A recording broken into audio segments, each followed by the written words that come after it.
चलो बच्चों, स्टार्ट कर लेते हैं अपना सेशन। कल का हमारा सेशन था जिसमें हमने रजिस्ट्रेशन की थी बच्चों।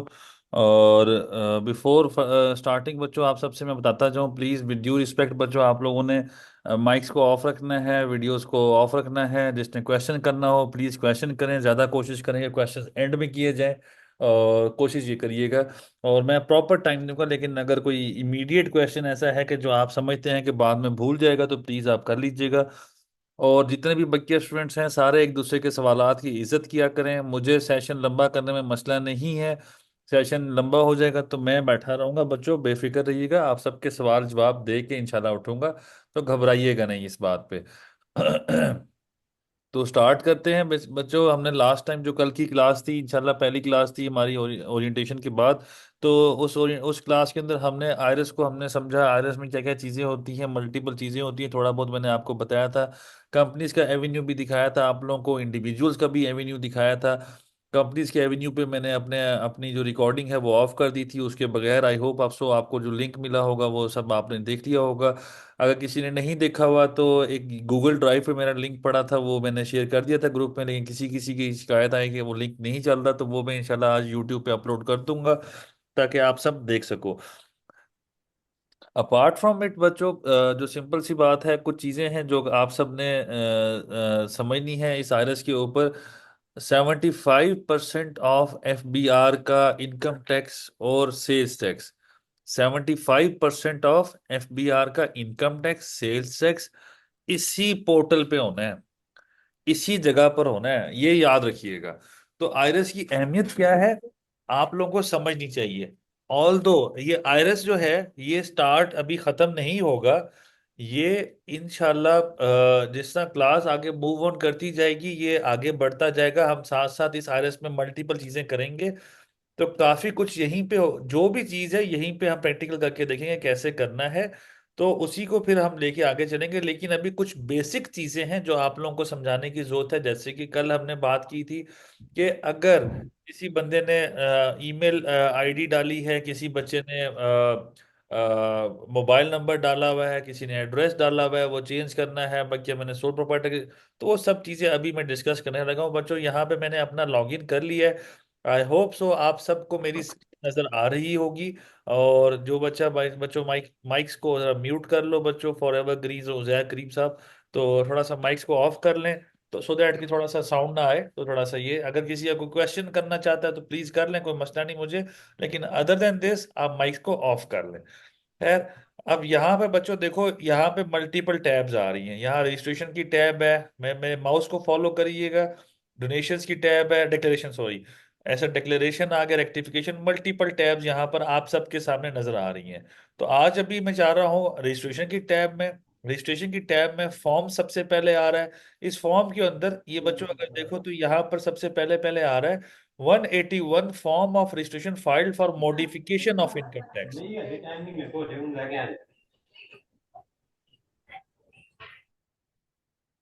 अच्छा, अब ये सॉरी बच्चों, ये माइक्स को मैंने किया है। अच्छा, ये modification of income tax 181 form, इस पे मैं क्लिक करता हूँ बच्चों, मेरे साथ रहिएगा। जिसमें यहाँ पे 2025 टैक्स ईयर लिखा है, मैंने इसको क्लिक कर दिया। इसे मैं करता हूँ कंटिन्यू। जब मैंने सॉरी इसको कंटिन्यू किया तो आप सबके आगे मेरा फॉर्म खुल गया। ये this is my basic information, ये आप सबको नजर आ रही है। आप सबके आगे इसी तरह का फॉर्म खुलेगा।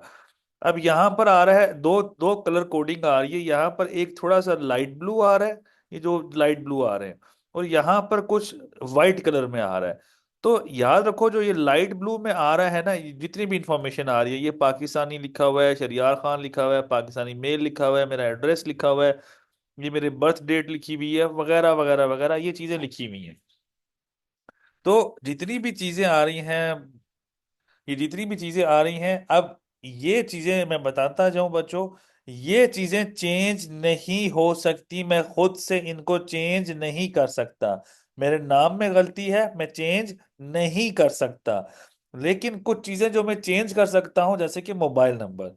अब यहाँ पर मोबाइल नंबर आ रहा है, जैसे कि मोबिलिंक आ रहा है, मैं इधर कर देता हूँ टेलेनॉर लेट से, यही नंबर रहने देता हूँ, इसी को रख देता हूँ 0092 306 1100 339 व्हाट्सएवर। यहाँ पे मैंने अगर ईमेल चेंज करना है तो ईमेल भी चेंज कर देता हूँ, ये ऊपर वाली भी चेंज कर देता हूँ बच्चों, जैसे SYK_Niazi@hotmail। ठीक है, इसको मैंने किया बच्चों @hotmail.com, इधर अगेन में कर देता हूँ SYK।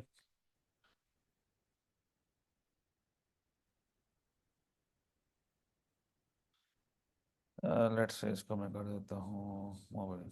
ठीक है, अब यही चीज मैंने रहने दी यहाँ पे, अब इसको मैं कर देता हूँ सबमिट। जब मैं इसको सबमिट करूंगा, अब ये मैं क्या कर रहा हूँ, मैं अपना ईमेल एड्रेस चेंज कर रहा हूँ, मोबाइल नंबर चेंज कर रहा हूँ। मैं दोनों चेंज कर सकता हूँ इकट्ठा, मैं एक भी चेंज कर सकता हूँ इकट्ठा। तो मैं इसको सबमिट करता हूँ, तो यहाँ पर अभी दो ऑप्शंस हैं, या तो एरर आएगा या फिर मुझे कोड्स आ जाएंगे। तो अभी मैंने, उसने कहा कि आपके मोबाइल नंबर पे कोड आ गया है इस नंबर के ऊपर, और इस ईमेल एड्रेस पर भी कोड आ गया। तो मैं अगर मोबाइल पे जाऊं, तो मेरे मोबाइल खोलूं तो यहाँ पर भी कोड आया होगा, जैसे 1 2 3 4 जो भी अमाउंट आई हो, यहाँ पे भी कोड आया हुआ है। इसको मैं करूंगा यहाँ से सबमिट। इधर से जब मैं सबमिट करूंगा, फिर मैं इसको कर, फिर मैं यहां से अगेन, बच्चे मेरे माउस को देखिएगा, ये सबमिट करूंगा। याद रखिएगा बच्चों, बात गौर से बच्चों सुन लो बच्चों बात, जब तक मैं इस सबमिट को क्लिक नहीं करता, जब तक मैं इस सबमिट की ऑप्शन को क्लिक नहीं करता, तब तक, तब तक कुछ भी नहीं होने वाला, तब तक कोई मसला भी नहीं है। जब तक मैं इस सबमिट की ऑप्शन को क्लिक नहीं करता, मैं यहां पे जो मर्जी चीजें चेंज करता रहूं, जब तक ये फाइनली सबमिट वाली ऑप्शन पे क्लिक नहीं होगा, जब तक ये सबमिट नहीं होगा, तब तक ये जो फॉर्म है ये सबमिट नहीं होगा, और मेरा ये मोबाइल नंबर और ईमेल एड्रेस चेंज नहीं होगा। याद रखिएगा ये बात।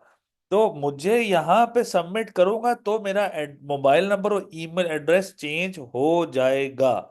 तो किसी ने पूछा था कल की क्लास में मोबाइल कैसे चेंज होना है, ईमेल कैसे चेंज होना है, तो उसका जवाब ये अभी मैंने बताया।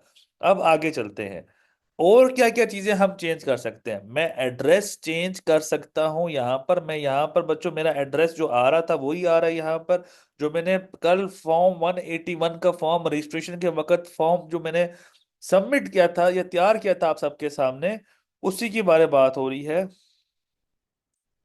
Sir OTP new mobile number और ईमेल पर आएगा या ओल्ड पे? बच्चे न्यू पे आएगा, OTP जो है वो न्यू पे आएगा बच्चे।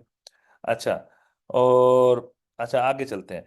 अब प्रॉपर्टी है, अब मेरा ये एड्रेस चेंज हो गया, मैं इस एड्रेस पे अभी नहीं रहता, तो मैं यहां पर जाऊंगा प्लस की ऑप्शन पे, मैं इस प्लस की ऑप्शन पे क्लिक करूंगा, सेम जैसे कल हमने किया था, यहाँ पे मैं एड्रेस चेंज कर दूंगा अपना, जैसे मैं कोई भी कर देता हूँ।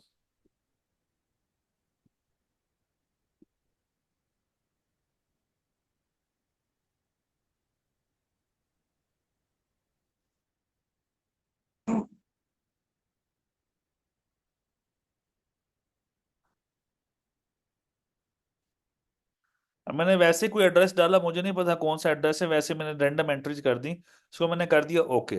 तो बच्चों देखो ये प्रॉपर्टी ऐड हो गई है, पहले ये प्रॉपर्टी नहीं आ रही थी, अब ये प्रॉपर्टी ऐड हो गई है। इसको मैं चेक बॉक्स पे क्लिक करूंगा, सेव करूंगा, सबमिट कर दूंगा।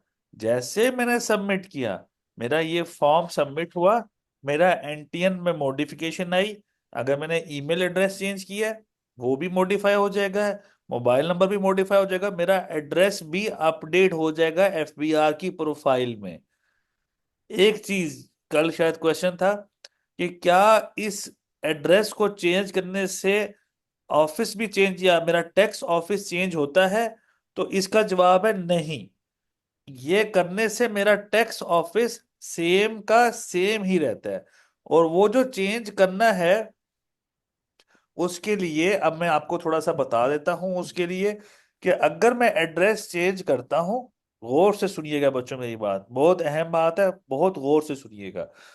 मेरा एड्रेस चेंज होने के बाद मेरा टैक्स ऑफिस चेंज नहीं होता। अगर टैक्स ऑफिस चेंज करना है, तो मैं एप्लीकेशन दूंगा, जो मेरा करंट, जो मेरा पहले टैक्स ऑफिस था, वहां पर उनको रीजंस दूंगा कि मैं, मेरा चूंकि एड्रेस चेंज हो चुका है, मैं पहले कराची में था, अब मेरा परमानेंट एड्रेस इस्लामाबाद का हो चुका है, या लाहौर का हो चुका है, या फैसलाबाद का हो चुका है, या किसी और शहर का हो चुका है। तो मेरा चूंकि एड्रेस चेंज हो गया है, बराए मेहरबानी मुझे एनओसी इशू कर दें, और मैं ताकि अपना टैक्स ऑफिस भी चेंज कर सकूं। मैं अपने पुराने टैक्स ऑफिस से एनओसी लूंगा। साथ ही मैं जो न्यू टैक्स ऑफिस है जहां मैं जाना चाह रहा हूं, मैं वहां पर भी एनओसी की एप्लीकेशन दूंगा। मैं कहूंगा मैं आपकी तरफ आना चाह रहा हूं, आपको तो कोई ऑब्जेक्शन नहीं है। NOC stands for no objection certificate. तो मैं न्यू ऑफिस में जाने की भी एनओसी दूंगा। दोनों तरफ से कमिश्नर्स मुझे एनओसी इशू कर देते हैं after regular and continuous follow up. जब एनओसी दोनों तरफ से इशू हुआ, वो एनओसी लेके मैं एफबीआर हेडक्वार्टर्स को लेटर लिखूंगा कि मेरी तरह दोनों तरफ से एनओसी इशू हो चुके हैं, बराए मेहरबानी मेरा टैक्स ऑफिस चेंज कर दें। फिर एफबीआर हेडक्वार्टर्स जो कि इस्लामाबाद में है, वो ऑर्डर इशू करता है कि आपका टैक्स ऑफिस चेंज हो गया है, from Karachi to Islamabad, from Karachi to Lahore, या फ्रॉम जिस शहर से दूसरे शहर में जाना हो जिस मर्जी से। तो वो ऑर्डर इशू करते हैं, फिर उस ऑर्डर के तहत मेरी जुरिस्डिक्शन जो है वो, या मेरा टैक्स ऑफिस चेंज होता है। अब अगर क्वेश्चन ये है कि क्या ये जल्दी हो जाता है, कितना टाइम लगता है, किसी के जेहन में ये सवाल हो, तो बच्चों इसका काफी टाइम लगा करता है। ये इजी गोइंग काम नहीं है, ये ठीक ठाक काम है। ये काफी टाइम मांगा करता है काम। इसके अलावा इस पे पैसे, आप अगर पैसे कोई लगते हैं, अगर आप खुद से काम कर रहे हो तो 1 रुपया भी नहीं लगता। लेकिन अगर आप किसी कंसल्टेंट को हायर करो, तो वो इसके 2 लाख से लेके 10 लाख तक ले सकता है। क्यों? क्योंकि मैंने बताया ये काम आसान नहीं है और छोटा काम नहीं है।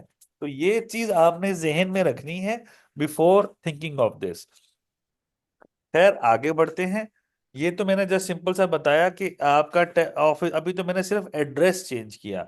सेम शहर के अंदर एड्रेस चेंज करो, टैक्स ऑफिस चेंज करने की जरूरत ही नहीं है। अब आगे चलते हैं।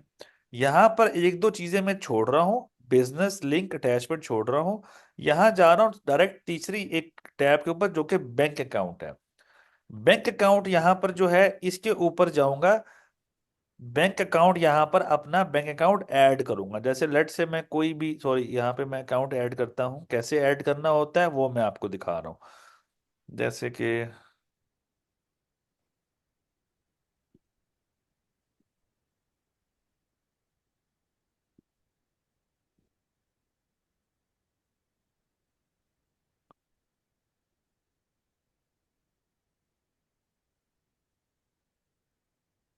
अब ये मैंने सिंपल सा एक बैंक अकाउंट ऐड कर दिया, और मैं ये बता रहा हूँ मैंने सिंपल सी जस्ट इंफॉर्मेशन डाली और अकाउंट ऐड कर लिया, और मैं ये बता रहा हूँ मेरा प्राइमरी अकाउंट ये है। मैंने अपनी तरफ से वैसे ही फजूल सी इंफॉर्मेशन डाल के ऐड किया। आप सबने देख के अपना आई बैन और IBFT देख के डालना है, जो अकाउंट नंबर है और इंटरनेशनल बैंक अकाउंट नंबर, तो दोनों आपने देख के डालने हैं। अहम बात, अहम बात यह है बच्चों कि this is your primary bank account. ये क्यों जरूरी है? ये क्यों जरूरी है? अब प्राइमरी अकाउंट बनाना क्यों जरूरी है, उसका जवाब ये है कि कल को आपने रिफंड एप्लीकेशन फाइल करनी है। कल को आपने रिफंड एप्लीकेशन फाइल करनी है। जब आप एफबीआर से कोई पैसे वापस लेने की एप्लीकेशन फाइल करते हो ऑनलाइन, तो एप्लीकेशन तब तक सबमिट नहीं होती जब तक आपका प्राइमरी बैंक अकाउंट आपके पोर्टल पर ना हो। तो रिफंड लेने के लिए बैंक अकाउंट का ऐड होना मैंडेटरी है। अदरवाइज वो आपकी रिफंड एप्लीकेशन सबमिट नहीं होती। अच्छा, यहाँ पर नईम साहब ने 2 सवाल कर लिए। अच्छा सर, ये application by email, by post और बाय फिजिकल प्रेजेंस में देनी है? बच्चे मुझे नहीं पता किस एप्लीकेशन की, अगर आप जुरिस्डिक्शन चेंज करने की बात कर रहे हो तो वो सारी फिजिकल देनी है। ठीक है, जुरिस्डिक्शन चेंज करने की बात वो सारी फिजिकल देनी है। What should write in IBFT? और IBFT होता क्या होता है बच्चों? आपका जो बैंक अकाउंट नंबर है वो, उसको कहते हैं IBFT, और आई बैन इंटरनेशनल बैंक अकाउंट को कहते हैं। ठीक है। अच्छा, उजैर करीम साहब, if RTO is mistakenly chosen by the IRS, then in this condition what is the process of change of RTO और how and to whom write the application for changing। Uzair बच्चे, मैंने पीछे पूरी बात बताई। चाहे गलती से आपकी सिलेक्शन हो, चाहे आपकी विलफुल सिलेक्शन हो, procedure to change the tax office जो मैंने बताया वो है, उसमें कोई दूसरी बात नहीं। ठीक है। अगर आपकी आपने बात नहीं सुनी तो आप रिकॉर्डेड लेक्चर सुन लीजिएगा। अच्छा। अच्छा जी, क्वेश्चन आ रहे हैं जी, अभी तो शुरू हुआ है बच्चों। अच्छा, कामरान सर, ये कभी भी ऐड कर सकते हैं अकाउंट, मींस बाद में भी ऐड कर लें जब कोई रिफंड की जी बच्चे, बिल्कुल तब भी आप ऐड कर सकते हो। तो अगर पहले जॉब पिंडी और आरटी और रावलपिंडी था और मैं जेलम शिफ्ट हो गया, तो क्या आरटी और रावलपिंडी ही रहेगा या टैक्स ऑफिस जेलम का करना पड़ेगा? बच्चे, आरटीओ पिंडी ही रहेगा, अनलेस आप जुरिडिक्शन चेंज करवाओ, नवीद शहजाद साहब। अच्छा, ये थोड़े थोड़े क्वेश्चंस मैंने देख लिए, थोड़े जवाब दे दिए, आगे चलते हैं जो ज्यादा अहम है। ठीक है। तो मैंने बैंक अकाउंट ऐड करने का तरीका बताया कैसे ऐड करना है। अब तीन चीजें रह गई हैं। अब सबसे पहले अटैचमेंट। यहां पर आपका एड्रेस चेंज हुआ, तो यहां पर एविडेंस अटैच करना है आपने कि कि आपका अम्मा। ओनर। बच्चों, माइक म्यूट प्लीज, प्लीज। अच्छा, तो आपका, आपने अगर एड्रेस चेंज हुआ है आपका एफबीआर का, ओ सॉरी घर का, तो आपने एड्रेस चेंज करने के लिए जो न्यू एड्रेस पे गए हो उसकी कॉपी।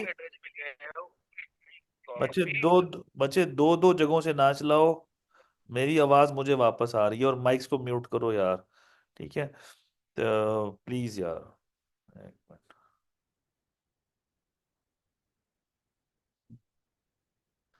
अच्छा, evidence of tenancy ownership of business premises, यहां पर जाओगे, यहां पर प्लस की ऑप्शन पे क्लिक करोगे, जो एड्रेस पे आप शिफ्ट हुए हो यहाँ पे आपने अटैच करना है। यहां पर आ गया, मैंने क्लिक किया तो प्लस की ऑप्शन आ रही है, इस प्लस की ऑप्शन पे क्लिक करता हूं बच्चों, तो मैं चला जाता हूँ जो भी मेरे पास अटैचमेंट्स पड़ी हैं। अब गौर से देखिएगा, मैं एक्सेल फाइल सेलेक्ट करता हूँ। एक्सेल फाइल सेलेक्ट की तो उसने कहा इनवैलिड फाइल। मैं अगर यहाँ पे सिलेक्ट करता हूँ कोई तस्वीर, व्हाट्सएप इमेज मैंने सिलेक्ट किया, उसने कहा इनवैलिड फाइल टाइप। मैं अगर सिलेक्ट करता हूँ लेट से कोई भी पीडीएफ, तो उसने अटैच कर दिया। ठीक है। मतलब, कहने का मतलब ये है कि पीडीएफ डॉक्यूमेंट अटैच हो सकता है, एक्सेल वाला फॉर्मेट वाला डॉक्यूमेंट अटैच नहीं हो सकता। तो आपने यहां पर पीडीएफ डॉक्यूमेंट अटैच करना है। एविडेंस यहां पर भी आप अटैच कर दें बच्चों, जो भी आपका है अटैच कर दें। ठीक है, मैं वैसे रफली ऐसे आप सबके सामने ऐड कर रहा हूँ। जो भी आपने ऐड करना है यहाँ पे ऐड कर लें। तो ऐड करने के बाद आपके पास ये अटैच हो गया, इस फॉर्म को सेव करें, सबमिट करें। आपका नया जो भी एड्रेस है, नया ईमेल एड्रेस भी अपडेट हो गया, मोबाइल नंबर भी अपडेट हो गया, आपका एड्रेस भी चेंज हो गया, आपका बैंक अकाउंट भी ऐड हो गया। ये प्रोसीजर है आपका मॉडिफिकेशन ऑफ एनटीएन का। दो बातें रहती हैं, बिजनेस और लिंक। अब यहां पर बच्चों, मैं जरा इसको बंद करता हूं आपको जरा दिखाने के लिए। मैं क्लोज कर दिया इसको, शहरियार खान को जी क्लोज कर दिया गया। अब मेरे पास ये गौर करो बच्चों, मेरे पास ये इतनी बड़ी क्लाइंट की लिस्ट आ रही है, इतनी बड़ी क्लाइंट की लिस्ट आ रही है, इतने एंटियंस आ रहे हैं, इतना कुछ। ठीक है, ठीक ठाक इंफॉर्मेशन यहाँ पे मेरे पास आ रही है। अब ये आपको मैंने लिस्ट दिखाई। अब मैंने एक का लॉगिन किया, लेट से मैंने अपना ही लॉगिन किया। अब मैंने जब अपना लॉगिन किया, तो जब मैं अपना लॉगिन करता हूं तो मैंने लेट से कि शरियार खान को नोटिस आया हुआ एफबीआर से। अब कोई भी नोटिस आया शरियार खान को, शरियार खान लॉगिन करेगा तो शरियार खान को पता चल गया कि नोटिस आया हुआ है। अब मैं एक टैक्स कंसल्टेंट हूं, एक लॉ फर्म हूं, मैंने शरियार खान का लॉगिन किया, चेक कर लिया कि कोई नोटिस आया हुआ है। इसी तरह मैंने अब्बास भाई का चेक किया, इसी तरह मैंने नदीम साहब का चेक किया, इसी तरह मैंने जुहेब साहब का चेक किया, इसी तरह मैंने किसी फलाने का चेक किया। तो मैं हर किसी का लॉगिन करूंगा और चेक करूंगा कि आया उसको कोई नोटिस तो नहीं आया हुआ एफबीआई की तरफ से, जिसका जवाब देना जरूरी है। तो जब इस तरह की कंडीशन हो, तो मैंने एक एक का लॉगिन करना पड़ा मुझे। जब मुझे एक एक का लॉगिन करना पड़ा, मुझे देखना पड़ा कि आया कोई नोटिस तो नहीं आया हुआ इनको। तो इस तरीके से मेरा सफिशिएंट टाइम इस कंज्यूम हो गया, मेरा ठीक ठाक टाइम कंज्यूम हो गया। अब जब मेरा ठीक ठाक टाइम कंज्यूम हो गया, तो मैं पूरा दिन ही लॉगिन चेक करता रहा हूं, पूरा दिन ही मैंने लॉगिन चेक किए। और मेरे लिए एक टाइम टेकिंग एक्सरसाइज है मैं डेली चेक करूं। इसका एक सोल्यूशन है। सोल्यूशन ये है कि मैं जाऊं लिंक के अंदर, मैं लिंक में जाऊं, यहां पर प्लस की ऑप्शन आ रही है, मैं प्लस की ऑप्शन पे क्लिक करूं। मैं क्लिक करके यहां पर बताता हूं कि मेरे attorney, adviser, agent, auditor, employer, legal representative, payers, predecessor, representative under section वगैरह जो भी है, ये मेरे रिप्रेजेंटेटिव हैं। मैंने लेट से एडवाइजर सेलेक्ट कर लिया, ये मेरे ऑडिटर हैं। मैं मल्टीपल बंदों को सिलेक्ट कर सकता हूँ इस वक्त, एक वक्त में। तो मैंने यहाँ पे एडवाइजर पहले उसकी क्लासिफिकेशन सिलेक्ट की, फिर मैं यहाँ पे सर्च करता हूँ, यहाँ पे लिख देता हूँ रफाकत बाबर।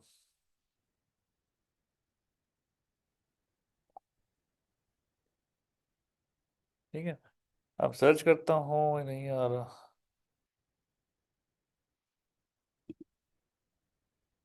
इधर मैं कर देता हूँ।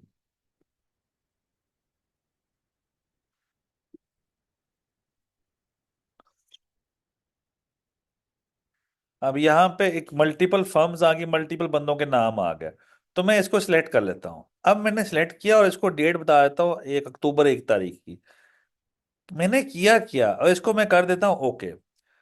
मैंने क्या बताया कि शरियार खान का एडवाइजर, अटॉर्नी या कंसल्टेंट अवान रजा है। शरियार खान की तरफ से एप्लीकेशन गई अवान रजा को कि आप मेरे एडवाइजर हैं। अब अवान रजा उसको इनबॉक्स में जाके एक्सेप्ट करेगा। जैसे एक्सेप्ट किया, तो अवान रजा अपना लॉगिन करेगा, और शरियार खान का जितना भी इनबॉक्स है, आउटबॉक्स है, कंप्लीटेड टास्क है, अवान रजा अपने लॉगिन करने से शरियार खान को भी चेक कर रहा होगा। इसी तरह अवान कोई और बंदा, जोहेब साहब, अब्बास साहब, नदीम साहब, फलाने वगैरह, जब सब ने अपने आप को अवान रजा के साथ लिंक कर लिया, तो अवान रजा सिर्फ अपना लॉगिन करेगा, सिर्फ अपना। जैसे अवान रजा ने अपना लॉगिन किया, उस लॉगिन करने के बाद अवान रजा को नदीम साहब, जोहेब साहब, अब्बास साहब, शरियार साहब वगैरह वगैरह जितने भी उसके क्लाइंट्स हैं, उन सब का एक ही पेज पे इनबॉक्स, एक ही पेज पे, मतलब यहां पे मैं क्या कहना चाह रहा हूं कि यहाँ पे जो इनबॉक्स है, जितने भी नोटिस हैं शरियार खान के, अब्बास साहब के, जोएब साहब के, जितने भी बंदे हैं, उन सब का इनबॉक्स इकट्ठा क्लब हो जाता है। ड्राफ्ट क्लब हो जाता है, आउटबॉक्स क्लब हो जाता है, और कंप्लीट टास्क भी क्लब हो जाता है। तो सब के सब का इकट्ठा शो होना शुरू हो जाता है when they link themselves with their consultant। तो ये लिंक करने का फायदा ये होता है, एडवाइजर बनने का फायदा ये होता है, रिप्रेजेंटेटिव बनने का फायदा ये होता है। अच्छा।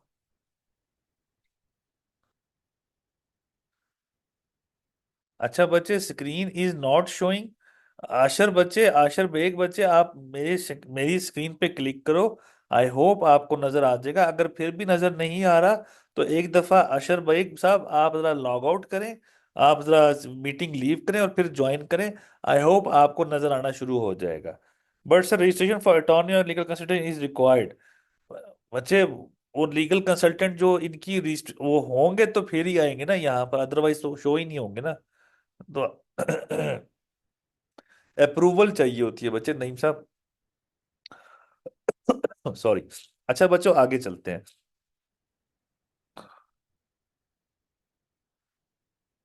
अच्छा, लिंक का फायदा ये होता है। अब लास्ट चीज, इस जगह पर लास्ट चीज ये है कि बिजनेस। अब मैंने आप लोगों को 5-6 चीजें बता दी। मोबाइल नंबर चेंज कैसे होगा, ईमेल कैसे चेंज होगा, एड्रेस कैसे चेंज होगा, बैंक अकाउंट कैसे ऐड होगा, अटैचमेंट कैसे करनी है, लिंक कैसे करना है। अब लास्ट बात, अगर अब आप लोगों को कुछ पता है, कुछ को नहीं पता, तो गौर से सुनिएगा बच्चों बात। किसी को पता है, किसी को नहीं पता। तो होगा क्या? अच्छा खुरम वली साहब, आप मिस कर गए हो पॉइंट।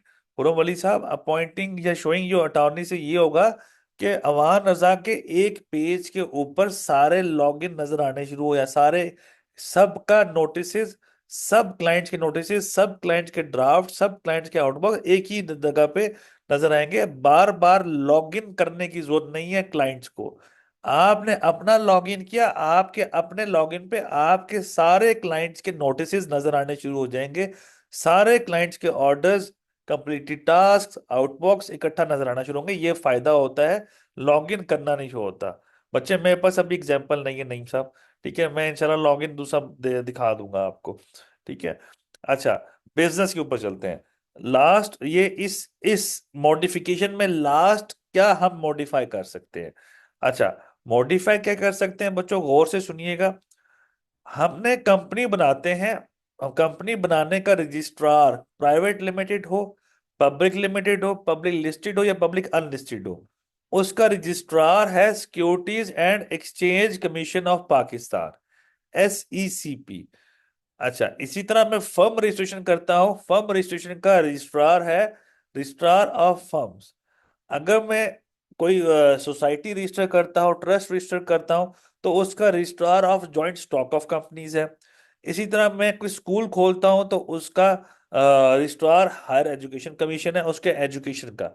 इसी तरह हॉस्पिटल्स का रजिस्ट्रार है एक तरह से पाकिस्तान PMDC, और इंजीनियरिंग फर्म्स का पाकिस्तान इंजीनियरिंग काउंसिल।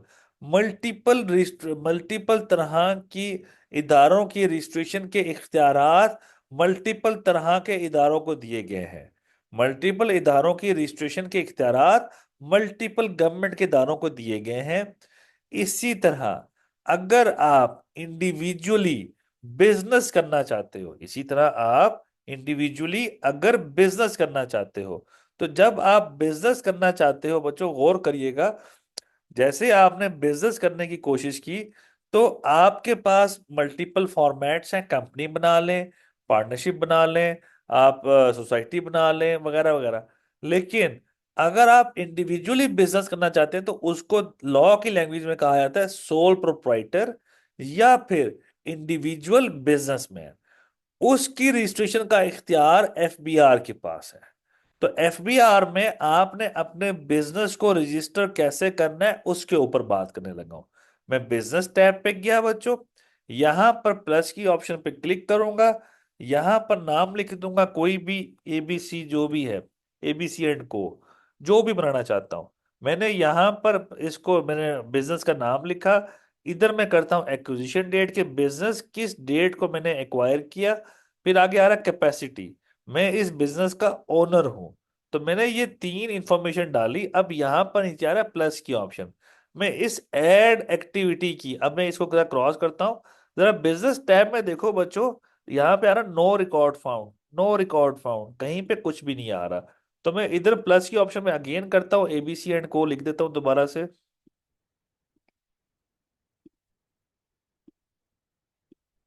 अच्छा, अब मैं करता हूं यहाँ प्लस की ऑप्शन पे क्लिक। जैसे मैंने प्लस की ऑप्शन पे क्लिक किया, तो यहां पर आ रहा है प्रिंसिपल, क्या आपकी ये प्रिंसिपल एक्टिविटी है? मैं इस पे चेक कर देता हूँ, जी मेरी प्रिंसिपल एक्टिविटी है, मेरा प्रिंसिपल बिजनेस यही है। फिर क्या आपका ये इस पे सेल्स टैक्स लागू होता है? मैं चेक कर दूंगा अगर लागू होता है। अगर नहीं लागू होता तो नहीं चेक करता। क्या इस पे FED लागू होता है? चेक कर दूंगा। अगर नहीं लागू होता तो मैं अनचेक रहने दूंगा। फिर आगे आ रहा है सेक्शन, डिवीजन, ग्रुप, क्लास वगैरह। तो मैं इधर सर्च की ऑप्शन पे क्लिक करता हूँ। जैसे मैंने सर्च की ऑप्शन पे क्लिक किया, तो यहां पर बच्चों मल्टीपल पेजेस आ गए हैं कि मेरा कारोबार कौन सा है। लेट से मैं इंफॉर्मेशन टेक्नोलॉजी लिख देता हूँ।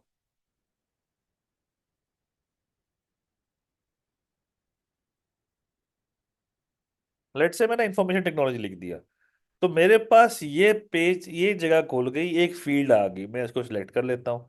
मैं कुछ भी कर सकता हूँ बच्चों, मैं यहाँ पे कुछ भी ऐड जो भी करूंगा उसके लिए रेलेवेंट कोई ना कोई आ जाएगी यहाँ पे।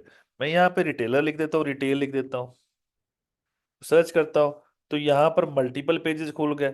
तो मैं किसी को भी सिलेक्ट, जो मेरा रेलेवेंट बिजनेस है उसको मैं सिलेक्ट कर लेता हूँ। सिलेक्ट करने के बाद यहाँ पर आ रहा है स्टार्ट डेट। स्टार्ट डेट पे जाऊंगा, जिस दिन को मैंने कारोबार स्टार्ट किया उसको सिलेक्ट कर लेता हूँ। जैसे 1 अक्टूबर मैंने सिलेक्ट किया, इसको मैं कर देता हूँ ओके। जब मैंने ओके किया तो मेरा ये बिजनेस एक तरह से बिजनेस यहाँ पे ऐड हो गया। एबीसी एंड को रिटेल का कारोबार कर रही है 10/2/2024 से, तो कर देता हूँ ओके। अब यहां पर एक बात याद रखनी है, एक बात आपने याद रखनी है, बिजनेस की डेट बहुत पीछे की लगानी नहीं है। बिजनेस की डेट बहुत पुरानी ना लगाइएगा। अच्छा बच्चे, सेल्स टैक्स कैसे पता चलेगा, लगता है कि नहीं लगता? इंशाल्लाह डिस्कस हो जाएगा बच्चे, आपको पता होगा, इंशाल्लाह पता चल जाएगा इंशाल्लाह। अच्छा, ज्यादा मैंने यहाँ पे डेट डाली 2 अक्टूबर 2024 की, आपने नजदीक की डेट लगानी है। बहुत एफबीआर को ये नहीं बताना कि मैं 10 साल से कारोबार कर रहा हूं, आपने ये बताना है कि मैंने अभी कारोबार स्टार्ट किया। अगर 10 साल का लिखेंगे आपके, मैं 10 साल पुराना कारोबार कर रहा हूं, तो डेफिनेटली आपको एफबीआर कल को क्वेश्चन कर सकता है कि आप 10 साल से कारोबार कर रहे हैं और आपने अपनी बिजनेस इनकम डिक्लेयर नहीं की, इसलिए आपकी रिटर्न्स गलत हैं और इसीलिए आपके खिलाफ कार्रवाई शुरू की जाती है, जो भी उन्होंने करनी होती है। तो ये चीज जहन में रखिएगा कि डेट्स एहतियात से डालनी है, बेवकूफी नहीं करनी। अब मैंने बिजनेस पे क्लिक किया, यहाँ पे नो रिकॉर्ड्स आ रहा है, ठीक है। अभी मैं बिजनेस पे क्लिक करता हूँ तो देखो उसने नीचे बता दिया कि ये रिटेल है वगैरह वगैरह, ये कारोबार है मेरा। अब इसमें लास्ट बात, ये जो बिजनेस है एबीसी एंड को, ये किस एड्रेस पे काम कर रहा है, किस एड्रेस पे आप बिजनेस चला रहे हो। तो यहां पर बच्चों अभी कुछ भी नहीं आ रहा, तो यहां पर जाऊंगा बच्चों प्लस की ऑप्शन, अगेन प्लस की ऑप्शन पे क्लिक किया तो मेरे पास दो प्रॉपर्टीज आ रही। मैं उन्हें बताऊंगा कि मैं इस एड्रेस पे, जो भी एड्रेस मैंने प्रॉपर्टी में ऐड किया, और उसमें से मैं इसको चेक बॉक्स कर दिया, इसको मैं कर देता हूँ ओके। अब मैं अगेन आपके सामने बिजनेस पे क्लिक करता हूं, तो यहां पर अब नो रिकॉर्ड फाउंड की जगह पे एड्रेस भी आ रहा है। तो इस तरीके से मैंने अपने आप का अपना स्टेटस फ्रॉम इंडिविजुअल सैलरीड या जो भी था मेरा स्टेटस, अपने आप का मैंने बिजनेस भी एक तरह से एफबीआई को डिक्लेयर कर दिया। और लोग कहते हैं कि हमें बिजनेस का सर्टिफिकेट चाहिए। बिजनेस का सर्टिफिकेट इसका पहले देता था एफबीआर, अब नहीं दिया करता। लेकिन ऑनलाइन वेरिफिकेशन पोर्टल पे नजर आ जाता है कि आप बिजनेस कर रहे हो, नीचे टैब बन जाती है। तो यहां पर मैं सेव करता हूं, सेव किया और इसको मैं सबमिट करूंगा, तो मेरा फॉर्म सबमिट हो जाएगा, मेरा बिजनेस भी ऐड हो गया। बिजनेस लिंक मेरा अपना जो अकाउंट है वो लिंक भी करना बताया, अटैचमेंट करनी बताई, बैंक अकाउंट कैसे ऐड करना है, प्रॉपर्टी कैसे चेंज करनी है, मोबाइल नंबर और ईमेल कैसे चेंज करना है। तो ये कुछ चीजें थी जो आप चेंज कर सकते हो और ऐड कर सकते हो। याद रखिएगा एक बात बहुत अहम, बहुत अहम। अब मैंने बिजनेस ऐड कर दिया, क्वेश्चन ये है कि क्या बिजनेस ऐड कर सकते हो, तो क्या रिमूव भी आप कर सकते हो? तो एक दो बातें हैं, बिजनेस ऐड आप कर सकते हो लेकिन रिमूव जो है वो एफबीआर की मर्जी से होता है। अगर आपने बिजनेस की प्राइमरीली कंडीशन में सेल्स टैक्स को चेक कर लिया, ये जो आपने यहां पर जिसे सेल्स टैक्स को चेक किया ना, जो सेल्स टैक्स था, सेल्स टैक्स, अगर सेल्स टैक्स को चेक कर दिया या एफईडी को चेक कर दिया, तो आप खुद से बिजनेस को रिमूव नहीं कर सकते। लेकिन अगर आपने इसको चेक कर दिया, नहीं किया, तो आप बिजनेस रिमूव कर सकते हो। यहां पे डिलीट बिजनेस की ऑप्शन आती है, आप वो डिलीट बिजनेस कर सकते हो। तो ये तरीका है बिजनेस ऐड करने का। यहां तक, इस जगह तक किसी बच्चे के सवालात हैं तो आप माइक ऑन करके भी सवाल पूछ सकते हो बच्चों। जिस जिसको कोई चीज समझ नहीं आई, आप माइक ऑन करें, सवाल पूछें, मैं आपको जवाब देता हूं। अगर सबको समझ आ गई है, मैं फिर आगे मूव ऑन करूंगा। सर क्वेश्चन ये है मेरा कि कैसे पता चलेगा कि कौन कौन सा बिजनेस सेल टैक्स के लिए या फेडरल सेस ड्यूटी के लिए या फिर इसके लिए प्रिंसिपल एक्टिविटी में काउंट हो सकता है सर। अच्छा, मुझे एक वैसे बात बताओ, आप एक दो बच्चों ने सवाल कर दिया ये वाला। आप में से कोई बच्चा मुझे बताएगा कि कोई ऐसा कारोबार है जो सेल नहीं करता? एनी कारोबार, कोई कारोबार मुझे बताएं, सोच के जरा। अच्छा क्वेश्चन है, लेकिन आप में से कोई मुझे बताएगा कौन सा ऐसा कारोबार है जो सेल्स नहीं किया करता? सर नॉट फॉर इसमें नॉट फॉर प्रॉफिट ऑर्गेनाइजेशन। वो कारोबार है बच्चे। सॉरी सर, वो कारोबार सुनिए। मैं सर एक क्वेश्चन इसमें क्लियर करता चलूँ सर।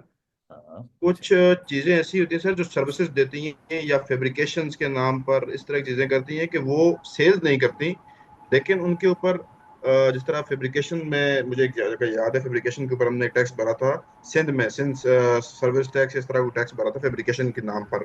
बच्चे उसका नाम है sales tax on services. Sir. ठीक है, वो सेल्स सर टैक्स होता है। गुड्स के ऊपर सेल्स टैक्स सेपरेट होता है, सर्विसेज के ऊपर सेल्स टैक्स सेपरेट होता है। Sales sir. कर रहे हैं वो। सर। ठीक, वो चीजें तैयार एक्सक्यूज करके। मी सर। जी आशर बच्चे। सर ऐसा है कि आप जो बात कह रहे हैं ना, वो तो जाहिर सी बात है, जब भी हम कोई बिजनेस करते हैं तो उसमें हमने सेल्स ही करनी है। लेकिन जो क्वेश्चन इनका है, जो मुझे समझ आ रही है, वो कहना चाह रहे थे कि सेल्स टैक्स यानी कि कौन सी सेल करने के ऊपर टैक्स लग रहा है, चाहे वो सर्विसेज हैं या सप्लाईज हैं, गुड्स वगैरह की किसी भी चीज़ की। अगर किसी के ऊपर टैक्स लग रहा है तो उसका बता दें, और बहुत सारी चीज़ें ऐसी भी हैं जिनके ऊपर ये सेल्स टैक्स नहीं लगता। ठीक है बच्चे, यहाँ पे मैं आपको वैसे बता दूं, मैं एडअप कर देता हूँ आपकी बात पे। पाकिस्तान के अंदर ना, यहाँ गुड्स की बात हो रही है प्राइमरीली।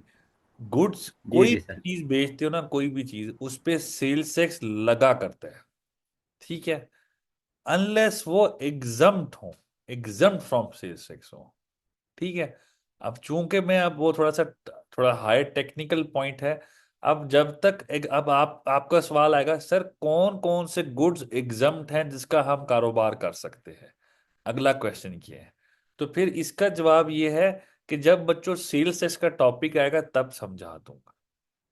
ठीक है, अगर समझ तो आ सर गया। हाँ जी, जी सर, बोलो सर प्लीज। आप ही के क्वेश्चन से आपने पूछा हम सबसे कि वो कौन सा ऐसा कारोबार है जिसमें सेल्स नहीं होती, लेकिन वो कर सर, तो मेरी एक ये सिचुएशन है कि अगर कोई ऐसा क्लाइंट आपका आता है जो जैसे पब्लिक रिलेशनिंग एजेंसी, बहुत सारी ऐसी सर्विस सेक्टर की सर बात कर रहा हूँ, कमोडिटी सेक्टर या प्रोडक्ट में नहीं, जो प्रोडक्ट्स में डील करते हो तो हर चीज, सुई से लेके एटम बम तक हर चीज पे सेल टैक्स पाकिस्तान में लग रहा है और लगता रहेगा। जी सर्विस में सर जो यहाँ पे जैसे कोई लोग थीसिस लिख के देते हैं या पब्लिकेशंस करवाते हैं ऑनलाइन बिटवीन दी कस्टमर, यानी कि कोई रिसर्चर है, उसने किसी इंटरनेशनल जर्नल में अपना कोई थीसिस या कोई राइटिंग पीस ऑफ पब्लिश करानी, तो उनके बीच में एक एजेंसी होती है जिसे पीआर एजेंसी कहते हैं, पब्लिक रिलेशन एजेंसी। तो वो उनको जो सर्विस देते हैं और वो फॉरेन में दे रहे हैं, जैसे वो पेओनियर या पेपॉल के जरिए वो पेमेंट्स ले रहे हैं, लेकिन उन्होंने एसएमसी या जो कंपनी अपनी यहाँ पे एससीसीपी से रजिस्टर कराई हुई है, तो अब एससीसीपी से जब रजिस्ट्रेशन का तो ऑटोमेटिकली एफबीआर में वो रजिस्ट्रेशन हो जाती है उस बिजनेस की। तो वो आप सेल टैक्स शो करेगा, उसे ये चेक बॉक्स टिक करना चाहिए एफईडी और सेल टैक्स, उस पर ये अप्लाई होंगे दोनों या नहीं होंगे? अच्छा, ये थोड़ी देर में आपका जवाब ऐसे क्लियर हो जाएगा इंशाल्लाह बच्चे। लेकिन मैं आपको बताता जाऊं कि जो भी इंटरनेशनल काम होता है पाकिस्तान से, मतलब आप कोई काम ले रहे हो, लेट से कि मेरा सॉफ्टवेयर हाउस है, मैं सॉफ्टवेयर हाउस है, आपने मुझे, आप नहीं कह रहे मुझे, मैं इंटरनेशनली, ग्लोबली लोगों को सॉफ्टवेयर प्रोवाइड कर रहा हूँ। ठीक है, या उन कोई एप्पल कंपनी है या सैमसंग है या कोई भी कंपनी है, उसको मैं एक नई एप्लीकेशन बना के दे रहा हूँ। तो मैं यहां से बैठ के एक सर्विस रेंडर कर रहा हूं बाहर के मुल्क के लोगों को। एक बात ये है। दूसरी बात, मैं यहां पे बैठ के पाकिस्तान के लोगों को इंटरनेशनली सर्विस ला के दे रहा हूं। ऐसी बात है ना खुरम अली बच्चे? दोनों दोनों बातें हाँ ये एक ही तरह की हैं। ठीक है। जी अब जी बिल्कुल। अब इसमें पॉइंट ये है कि पहला जो पॉइंट था कि अगर सॉफ्टवेयर बना के आप पाकिस्तान से बाहर भेज रहे हो, कोई सर्विस पाकिस्तान से बाहर रेंडर कर रहे हो, तो उसको कहते हैं एक्सपोर्ट ऑफ सर्विसेज। आप सर्विसेज की एक्सपोर्ट कर रहे हो। अब क्वेश्चन ये है कि आप सर्विस तो दे रहे हो, लेकिन क्या इस पे सेल्स टैक्स लागू होगा? जवाब ये है कि एक्सपोर्ट करने पर सेल्स टैक्स लागू होता है, लेकिन उसका रेट होता है 0%। रेट होता है 0%। अब दूसरी बात, एक्सपोर्ट ऑफ गुड्स की बात कर रहा हूं। अगर सर्विस एक्सपोर्ट की है तो उस पे सेल्स टैक्स जो है वो अभी तक हाई कोर्ट में कन्फ्लिक्ट है उसके ऊपर, वो अभी जजमेंट नहीं आई उसके ऊपर। क्योंकि वो कहते हैं कि पाकिस्तान से तमाम सूबे कहते हैं कि हमारे सूबे में आए सर्विस या हमारे सूबे से निकले सर्विस तो सेल्स टैक्स लागू होगा। तो टेक्निकली इस्लामाबाद से बैठ के सर्विस दो बाहर के मुल्क, या फिर पाकिस्तान पंजाब में बैठ के दो, केपीके में बैठ के दो, सिंध में या बलूचिस्तान में, तो सर्विस जो रेंडर कर रहे हो वो बाहर के मुल्क कर रहे हो तो उस पे सेल्स टैक्स लागू होगा, लेकिन 0% होगा। वैसे रेट 0% एक्सपोर्ट पे। अब इससे अगली बात, सेल्स टैक्स लागू होना चाहिए, मैं ये कह रहा हूं, लेकिन 0% है ना उसके ऊपर, तो 0%। उसको लॉ ने एग्जम्प्ट नहीं कहा हुआ। जहां पर एग्जम्प्ट कहा जाता है तो वो सिनेरियो डिफरेंट होता है। मेरे अल्फाज पे बड़ा गौर से गौर करिएगा। एक चीज मैंने आप लोगों से सवाल पूछा कि क्या, मैंने जो सवाल पूछा इसी का आशिर बेग साहब मैसेज कर रहे हैं वगैरह वगैरह जो भी, तो सारे गौर से सुन लो। कि मैंने पहले सवाल पूछा कि कौन सा ऐसा बिजनेस है जो सेल्स नहीं करता, तो अब जवाब आया कि कोई ऐसा बिजनेस नहीं है। जब बिजनेस ऐसा नहीं है तो जब कोई भी सेल करोगे तो सेल्स टैक्स ऑटोमेटिकली आपका इन्वोक हो जाएगा, वो उस पर लगना शुरू हो जाएगा। सेल्स टैक्स कितना लगता है? 0 लगता है, 10 लगता है, 18 लगता है, जितना भी लगता है वो वेरी करेगा आइटम टू आइटम बेसिस। जो चीज सेल करोगे उसका सेल्स टैक्स मुख्तलिफ होगा। लेकिन अगर सवाल यहां तक हम रखते हैं कि इस जगह पर हमने चेक बॉक्स करना था या नहीं करना था, तो एडवाइस ये है आप सबके लिए, यहां पर सेल्स इसको चेक ना करिएगा। सेल्स इसको चेक कहां करना है वो अभी बताने लगे। ठीक है बच्चों, थोड़ा सा बस हौसला करें, अभी आपका ये काफियों का पॉइंट क्लियर होने वाला है। वैसे काफियों का हो भी गया होगा, नहीं भी हुआ तो अभी मैं करता हूँ। और जो अशर बेग का सर, यही फॉर्म फिल करने की बजाय हम प्रोफाइल में अपडेट क्यों नहीं कर देते बच्चे? वो भी ऑप्शन है आपके पास, हम वहां पर भी अपडेट कर सकते हैं। प्रोफाइल में अक्सर औकात एरर आता है, एरर आ जाता है, और बाज औकात आपने सर्टिफिकेट देना होता है, तो वो यहाँ से डाउनलोड होता है, तो इसलिए मैं यहाँ से अपडेट करवाया करता हूँ। आशर बच्चे बात बिल्कुल ठीक है आपकी, ठीक है। अब मैं इसको करता हूँ क्लोज। ठीक हो गया सर। ठीक है। अब मैं यहां पे आगे अगला एलिमेंट जाता हूं, सेल्स टैक्स की रजिस्ट्रेशन। अभी मैंने बिजनेस की रजिस्ट्रेशन की है और फिर करने लगा हूं सेल्स टैक्स की रजिस्ट्रेशन। रजिस्ट्रेशन टैब पे गया बच्चों, यहां पर आ रहा है 14(1) का form, form of registration filed voluntary through simplified sales tax. मैं इस पे क्लिक करता हूं, एक मिनट, इसने क्या पहले वाला डिलीट कर दो, मैं इसको कर देता हूं डिलीट।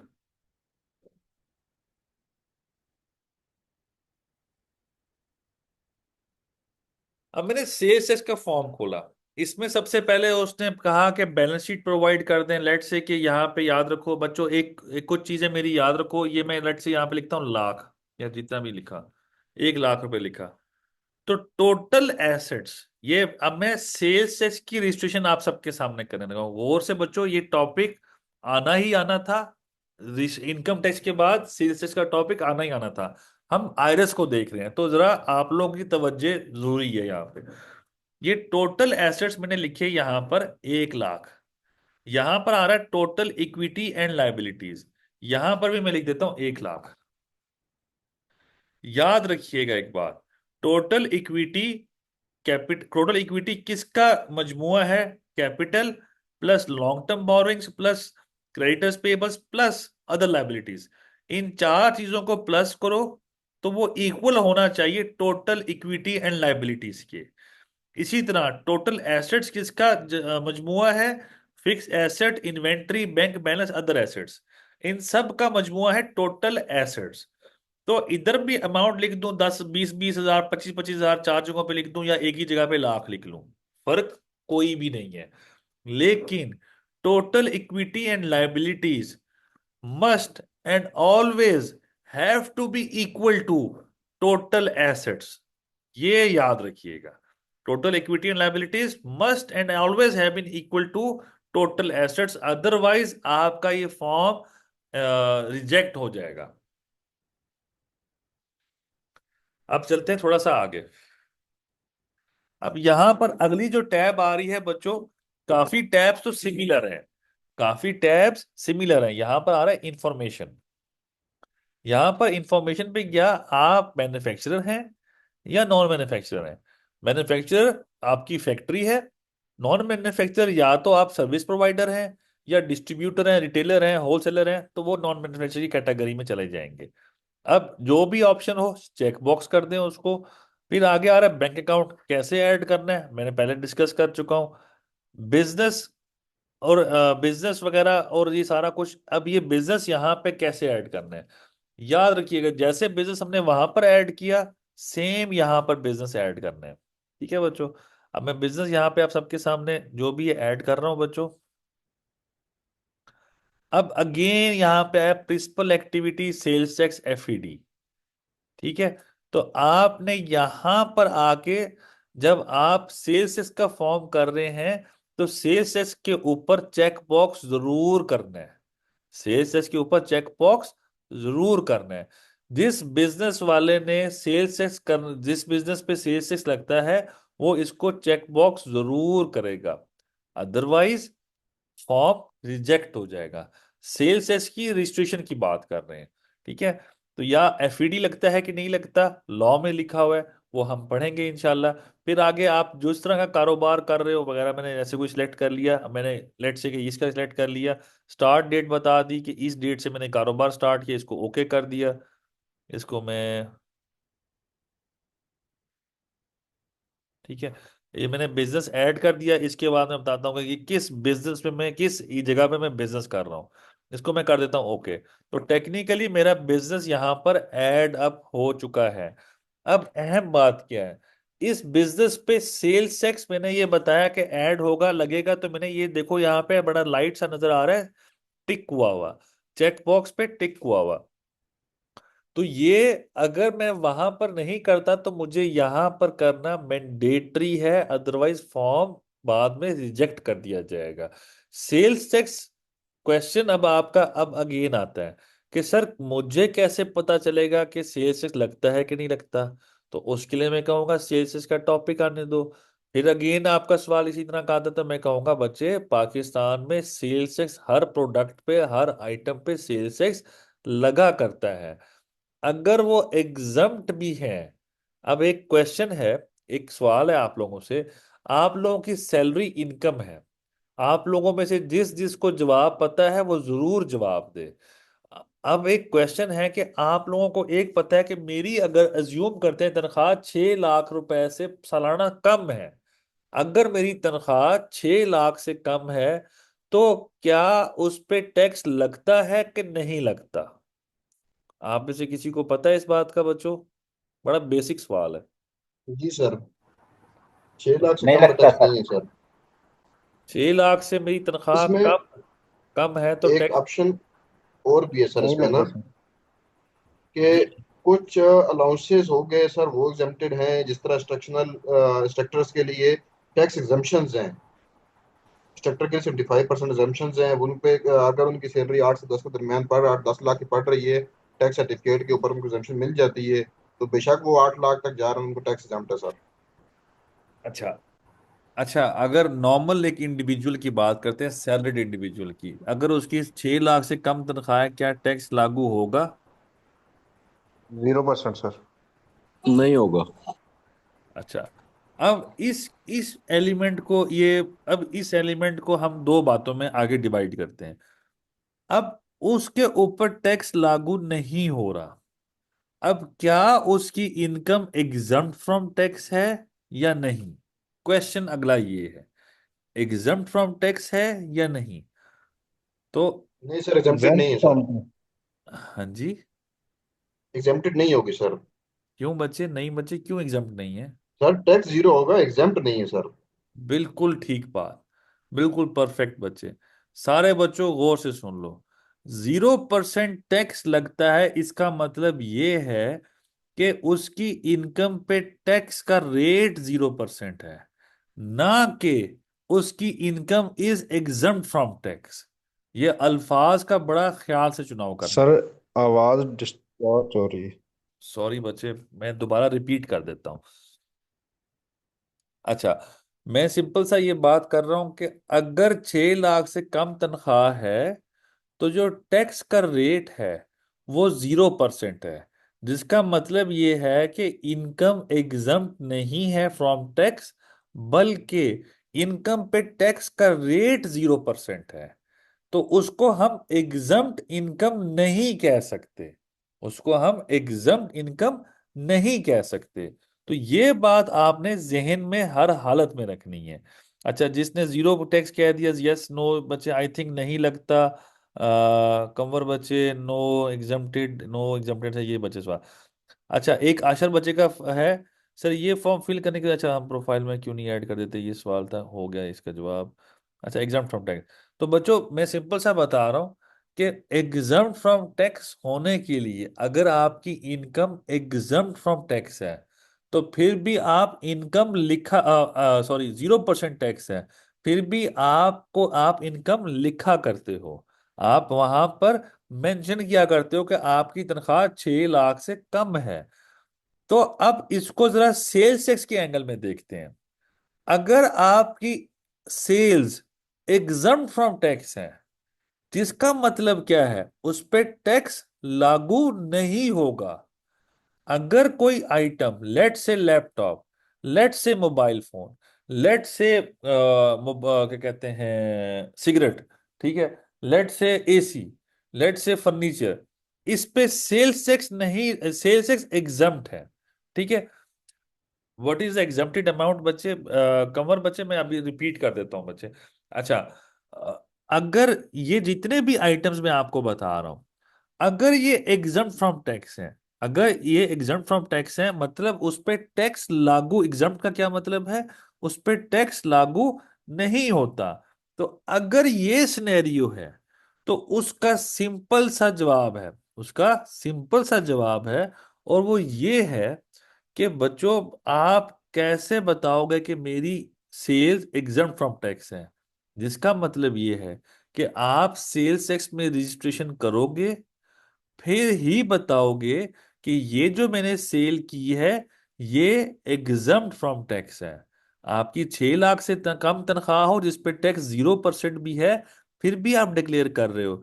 इसी तरह आप कोई सेल करते हो जो कि एग्जम्प्ट फ्रॉम टैक्स है, तब भी आपके लिए रजिस्ट्रेशन मैंडेटरी है, आपको रजिस्ट्रेशन करनी पड़ती है, चाहे उस पे सेल्स टैक्स लगता है या नहीं लगता, ये जहन में रखिएगा बात। यहां तक किसी का कोई पॉइंट है? आपका कोई कोई क्वेश्चन है या कोई पॉइंट है? यहां तक ये पॉइंट क्लियर हो गया आप सबका, या कोई पॉइंट ऐड करना चाहता है कोई बच्चा? किसी को यहाँ पे कोई कंफ्यूजन तो नहीं है बच्चों?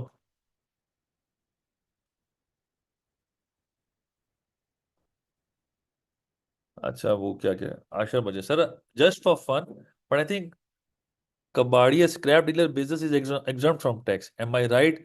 बच्चे अशर बच्चे, बिल्कुल रॉन्ग, बिल्कुल रॉन्ग। ठीक है, ये गलत कह रहे हो। ठीक है, ये मैं बता रहा हूँ वो एग्जाम फ्रॉम टैक्स नहीं है। ठीक है, एग्जाम सर्टिफिकेट रिक्वायर्ड। अच्छा, exemption certificate required with relevant ordinance reference. अच्छा ठीक है बच्चे, वो मैं एग्जाम्पशन का टॉपिक आएगा हम उसको पढ़ेंगे। ये अभी मैं आपके नईम साहब मैसेज पे कमेंट नहीं कर रहा, जब टॉपिक आएगा उसको तब पढ़ देखेंगे मजीद। आशा बजे क्लियर, लास्ट लास्ट बार रिपीट कर दें। अच्छा चलें, कोई मुकरम अली बच्चे, मैं सिंपल सा कह रहा हूं कि अगर आपकी इनकम या सेल्स एग्जम्प्ट फ्रॉम टैक्स हो, फिर भी आपने रजिस्टर हो के डिक्लेयर करना होता है, तो आपको लिखना पड़ेगा कि आप सेल्स टैक्स चेक बॉक्स करना जरूरी है सेल्स टैक्स के फॉर्म में। ये मैं बताना चाह रहा हूं आप सबको। खैर, इससे आगे चलते हैं बच्चों। यहां पे आगे आ रहा है यूटिलिटी। मैंने बिजनेस जिस एड्रेस पे ऐड किया, जिस एड्रेस पे मैंने बिजनेस ऐड किया, उस पे मैं बताऊंगा कि इस एड्रेस के ऊपर कौन सा कनेक्शन लगा हुआ है। जैसे मैंने इसको एड्रेस पे यूटिलिटी पे जाके चेक बॉक्स किया, मैं बताऊंगा कमर्शियल लगा हुआ है, फिर बताऊंगा बिजली का लगा हुआ है, फिर मैं बताऊंगा कि जो भी नंबर है ये है, प्रोवाइडर कौन सा है, कि मुझे बिजली कौन प्रोवाइड कर रहा है, पर पेस्को में प्रोवाइड कर दिया, लेट से कह दिया इस डेट से मेरे घर में मेरे ऑफिस में बिजली का कनेक्शन लगा हुआ है, इसको ओके करूंगा। तो इसी तरह मेरा कमर्शियल यूटिलिटी ऐड अप हो जाएगा इस एड्रेस के ऊपर। आगे चलते हैं बच्चों। अटैचमेंट, इस इधर मैंने bank account maintenance certificate add करना है, बिजली के मीटर की तस्वीरें, सब चीजें पीडीएफ में, सबकी सब चीजें पीडीएफ में, बिजनेस की तस्वीरें पीडीएफ में ऐड करना है। फिर मशीनरी, अगर मैं मैन्युफैक्चरर हूँ, जो कि इंफॉर्मेशन में मैंने बताया था, तो मैं तस्वीरें भी ऐड करूंगा। अगर मैं इंपोर्ट करना है तो उसको मैं एचएस कोड भी यहाँ पे ऐड करूंगा, और बैलेंस शीट यहाँ पे ऐड करूंगा पीडीएफ में, सब चीजें प्लस प्लस करके यहाँ पे मैं ऐड करूंगा। प्रॉपर्टी पे जाऊंगा, अगर मैंने कोई प्रॉपर्टी ऐड करनी है तो प्रॉपर्टी ऐड कर सकता हूँ। तो मैं इसको सेव करूंगा, सबमिट करूंगा, तो मेरा फॉर्म सबमिट हो सकता है। लेकिन लास्ट बात, एट्रीब्यूट, बहुत अहम बात, ये लास्ट बात है इस सेल्स के फॉर्म की, तो गौर से सुनिएगा। एट्रीब्यूट, यहां पे कहता है कि क्या आपको टेम्परेरी सेल्स की रजिस्ट्रेशन नंबर चाहिए। मैं यहां पे कहूंगा नो, मुझे परमानेंट सेल्स की रजिस्ट्रेशन नंबर चाहिए। क्यों? इसका क्वेश्चन ये आता है कि सर टेम्परेरी किसको मिला करता है, या क्यों टेम्परेरी या परमानेंट मुझे क्यों चाहिए। तो जवाब ये है, पहली बात, कि मैंने बिजनेस करना है, मैंने एक 6 महीने के लिए बिजनेस नहीं करना, मैंने सारी उम्र के लिए कारोबार करने की नीयत से कर रहा हूं, तो इसलिए मुझे permanent cells tax registration number चाहिए। दूसरी बात, फिर टेम्परेरी किसको मिला करता है, तो उसका जवाब ये है कि बाज औकात कुछ कंपनीज पाकिस्तान में आती हैं बाहर के मुल्क से, जैसे कि कोई चाइना की कंपनी आई जो कि डैम की कंस्ट्रक्शन करने के लिए आई, 6 महीने के लिए उसने कोई टरबाइन इंस्टॉल करनी थी, 6 महीने से कम के पीरियड के लिए आई, तो वो आएंगी यहाँ पर। या लेट से कि कोई टेम्परेरी एक्सपोर्ट्स करते हैं for after for re import, जैसे कि आप लोगों ने हुकूमत पाकिस्तान की कुछ बातें सुनी होंगी कि यहाँ से गंदुम भेजते हैं अफगानिस्तान, फिर महंगे दामों पे वापस खरीद लेते हैं। तो इस तरह की बातें सुनी होंगी, तो कुछ कंपनीज ऐसे किया करती हैं कि पाकिस्तान, ये मैंने एग्जांपल के तौर पे बात की, ऐसी बात उसके लिए टेम्परेरी की रजिस्ट्रेशन की जरूरत नहीं होती, उसके लिए परमानेंट की जरूरत होती है। लेकिन फॉर एग्जांपल कोई चाइनीज कंपनी आई, वो पाकिस्तान में आई, उन्होंने डैम की कंस्ट्रक्शन करनी थी, उन्होंने डंपर ट्रक मंगवाए, कुछ सामान मंगवाया चाइना से, कुछ भी मंगवाया, उन्होंने अपना काम किया और पाकिस्तान से बाहर चले गए। तो जिस पीरियड के लिए वो पाकिस्तान में रहे, 5 से 6 महीने से कम का पीरियड, 6 महीने से कम का पीरियड होगा, उन लोगों को टेम्परेरी सेसेस के लिए रजिस्ट्रेशन करवानी पड़ती है, क्योंकि उन्होंने 4-5 महीने काम करना है और उसके बाद उन्हें चले जाना है। जितना पीरियड पाकिस्तान में रहेंगे, पाकिस्तान का सेल्स टैक्स देते रहेंगे, उसके बाद अल्लाह हाफिज पाकिस्तान से बाहर चले जाते हैं। तो उनके लिए temporary sales tax registration number allow करता है एफबीआई, अदरवाइज नहीं किया करता। तो ये था इसके अंदर, इसको सेव करेंगे बच्चों, सबमिट करेंगे, तो आपकी सेल्स टैक्स की रजिस्ट्रेशन हो जाएगी। यहां तक किसी का कोई सवाल, कोई चीज समझ नहीं आई, कोई पॉइंट ऐड करना चाहता है तो बच्चे बताओ, एनीवन। सर ये जो सेल टैक्स के रजिस्ट्रेशन में अभी आपने बताया कि अटैचमेंट्स में तो सारी पीडीएफ में लिखनी है, प्रॉपर्टी में ये जो ये बिजनेस की प्रॉपर्टी यानी कि जो बिजनेस एड्रेस है, अगर आप ओनर है उस बिल्डिंग के, प्लाजे के या उस दुकान के, या अगर नहीं है ये प्रॉपर्टी का, सर जरा रिपीट कर दें, बस ये कौन आपने सी यहाँ वाली पे प्रॉपर्टी? प्रॉपर्टी ऐड करनी है जहां पे कारोबार करना है, यहाँ पे सिर्फ वो ऐड करना है जो कारोबार, ये तो मेरा आ रहा है ना, मेरा घर का एड्रेस आ रहा है, तो जी जी। मैंने ऐड ये करना है जहां पे मैं कारोबार कर रहा हूँगा, तो वो मैंने ऐड करना है। यानी जस्ट कि address of your business place, चाहे वो रेंटल ही क्यों ना हो, चाहे रेंटेड रेंटल हो प्रेमिस। चाहे आपकी अपनी हो, आपने ऐड करनी है। Okay sir, thank you sir. कोई मसला नहीं बच्चे। अच्छा, कोई और क्वेश्चन बच्चे, एनीवन एल्स, इसका कोई क्वेश्चन? सर रिक्वेस्ट थी जी जी, नहीं। कि जब आप एक कमर्शियल एक्टिविटी के लिए आप सेल टैक्स या आप उसमें रजिस्टर होना चाह रहे हैं, तो फिर आपको उसमें प्रॉपर्टी भी तो कमर्शियल में तो जाना पड़ेगा, क्योंकि जब हम यूटिलिटी सारी उसको कमर्शियल दे रहे हैं तो फिर हम उसको प्रॉपर्टी भी कमर्शियल देंगे। नहीं बच्चे, मैं सॉफ्टवेयर हाउस घर में बैठ के चला रहा हूँ, तो मुझे कौन रोक सकता है। ठीक है। सर ये तो ठीक है, लेकिन वैसे एक पॉइंट था। हाँ, नहीं नहीं, आप सही कह रहे हो, मैं आपके पॉइंट से एग्री करता हूँ कि मुझे कमर्शियल में जाने के कुछ फायदे भी हैं, कुछ नुकसानात भी हैं। कमर्शियल में जाने अच्छा। से मुझे जो सेल्स टैक्स है उसका इनपुट मिल जाया करता है। इनपुट क्या होता है, टॉपिक आएगा तो डिस्कस करेंगे, अभी सो अर्ली, ठीक है ना। कमर्शियल में जाने के कुछ फायदे नुकसानात क्या है, बिजली का यूनिट बढ़ जाता है, महंगा हो जाता है बिजली का यूनिट, वो जुल्म हो जाता है थोड़ा सा, ठीक है ना। खैर, चलो अब आगे चलते हैं थोड़ा सा बच्चों। सर मेरा एक सवाल है। जी आयशर बच्चे बोलिएगा।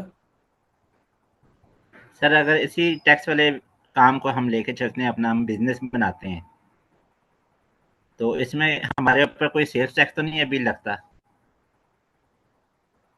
अगर आप वकील हैं तो सेल्स टैक्स के ऊपर हाई कोर्ट, पूरे पाकिस्तान की हाई कोर्ट से स्टे है। अगर आप वकील नहीं है, आप कंसल्टेंसी सर्विसेज देते हैं, तो आप पे सेल्स टैक्स लागू होता है।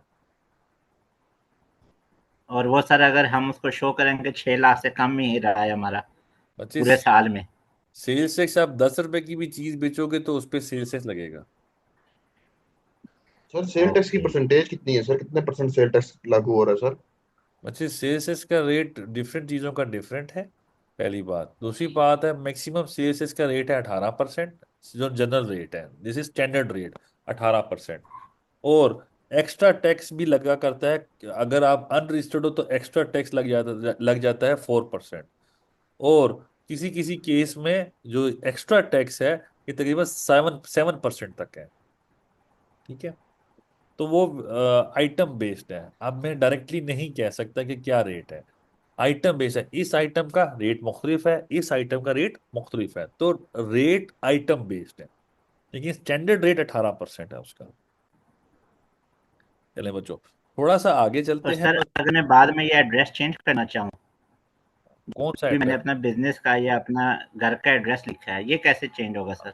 चलें, फर्ज करने में 4 या 5 साल के बाद अगर मैं चेंज करना चाहता हूँ। तो बच्चे यहाँ पर आ रहा है 14(6) का form of registration filed for modification of sales tax, ठीक है। तो सेल्स टैक्स की जो मॉडिफिकेशन है वो इस फॉर्म से आप क्लिक करोगे और एड्रेस चेंज कर लो, ठीक है बच्चे। ठीक हो गया सर। चलें आगे चलते हैं, कुछ मजीद एप्लीकेशंस हैं, ये अभी रजिस्ट्रेशन डिफरेंट चीज़ों की है, खैर आगे चलते हैं, कुछ और एप्लीकेशंस हैं यहाँ पे। अब ये एप्लीकेशंस हैं, ठीक है। इसमें एक बड़ी एप्लीकेशन है, मैं आपको थोड़ा सा बता देता हूँ।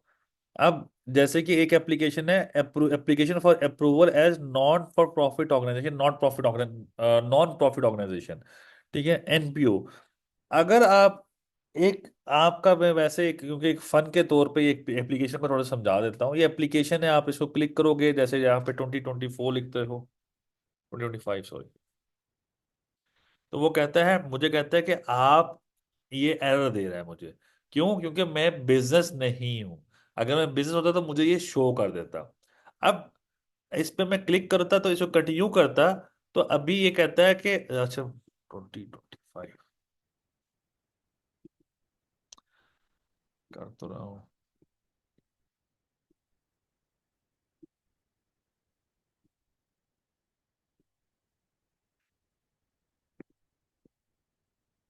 ये मेरा एरर ही रहेगा, ठीक है।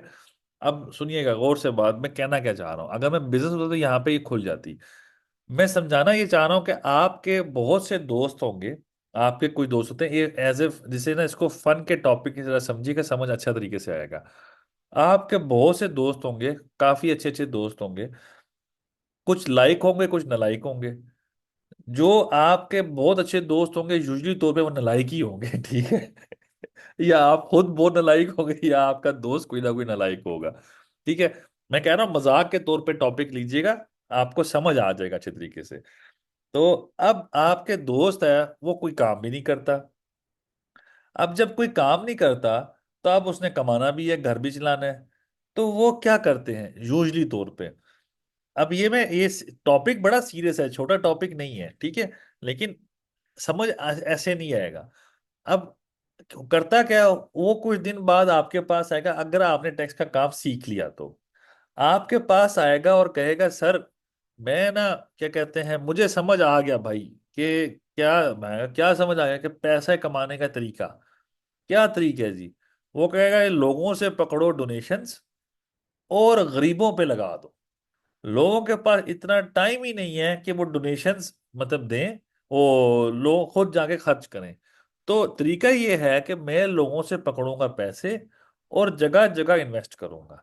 मैं यूनाइटेड नेशंस वालों से, मेरा यार है, एक जगह काम कर रहा है, मेरा फलाने इदारे के साथ काम है जो डोनेशंस दिया करते हैं, तो मैं डोनेशन पकड़ूंगा और जगह दूसरी जगह पे जाके काम कर दूंगा। तो होगा क्या, अब उसने कहा मुझे एक not for profit organisation establish कर दे, रजिस्टर कर दे। तो आप जाओगे एससीसीपी, या आप जाओगे रजिस्ट्रार ऑफ फर्म और जॉइंट स्टॉक ऑफ कंपनीज के रजिस्ट्रार के पास, जहां रजिस्ट्रेशन एज अ ट्रस्ट या सोसाइटी रजिस्टर करवाओगे आप वहां पे। आपने कोई भी चीज वहां पे रजिस्टर करवा ली। उसके बाद क्या होगा, अब बच्चों गौर से जरा, मैं जो सीक्वेंस बता रहा हूं मेरे गौर से। पहले आप किसी इदारे से अपना इदारा रजिस्टर करवाओगे, रजिस्टर करवा लिया, रजिस्टर करवा लिया, लेट से आप खुशकिस्मत हुए, आपने करवा लिया। अगला स्टेप, अगला स्टेप आप क्या करोगे, आप एफबीआर में उसका एनटीएन लॉगिन पासवर्ड लोगे। लॉगिन पासवर्ड आ गया, उसके बाद क्या होगा, आप ये एप्लीकेशन फाइल करोगे, application for approval as non profit organisation. आप एफबीआर को लिख के कह रहे हो कि मुझे डिक्लेयर करें कि मैं नॉन प्रॉफिट ऑर्गेनाइजेशन। तो एफबीआर आपकी एप्लीकेशन, मैं वैसे कहता हूं, आपकी एप्लीकेशन उठाएगा और ऐसे ही आपके मुंह पे मारेगा। और क्यों मारेगा, वो कहेगा कि यार मेरा दूसरा नाम इजराइल है, जिसका क्या मतलब है, मैं लोगों से टैक्स कलेक्ट करता हूं, मैं लोगों को टैक्स माफ नहीं किया करता। उनका काम है ना, देखो एक इदारे का काम है टैक्स कलेक्ट करना। आप उनके पास कह रहे हो जो मैं काम कर रहा हूं इस पे टैक्स नहीं लगता, तो वो इदारा तो जाहिर है आपसे खुश तो नहीं होगा ना। हाँ, इदारे के प्रोटोकॉल्स हैं, उसने कहा कि जी मैं आपको माफी दूंगा, लेकिन इदारा वो कहता है कि मैं टैक्स नहीं काटूंगा, तो लेकिन वो अब जाओ उसके पास तो वो क्या कहेगा, वो कहेगा ऐसा कैसे हो सकता है कि आप नॉन प्रॉफिट ऑर्गेनाइजेशन हो। वो कहेगा ये 24 पैरामीटर्स हैं, इनको पूरा करके आओ। 24 पैरामीटर्स हैं, इनको पूरा करके आओ। तो आप वो पूरा करके जाओगे एफबीआई के पास, फिर उनके पीछे लगोगे। लगने के बाद सारा कुछ मेहनत कर करके करने के बाद मिन्नतें तरले करके आपको वो अप्रूवल इशू कर देते हैं।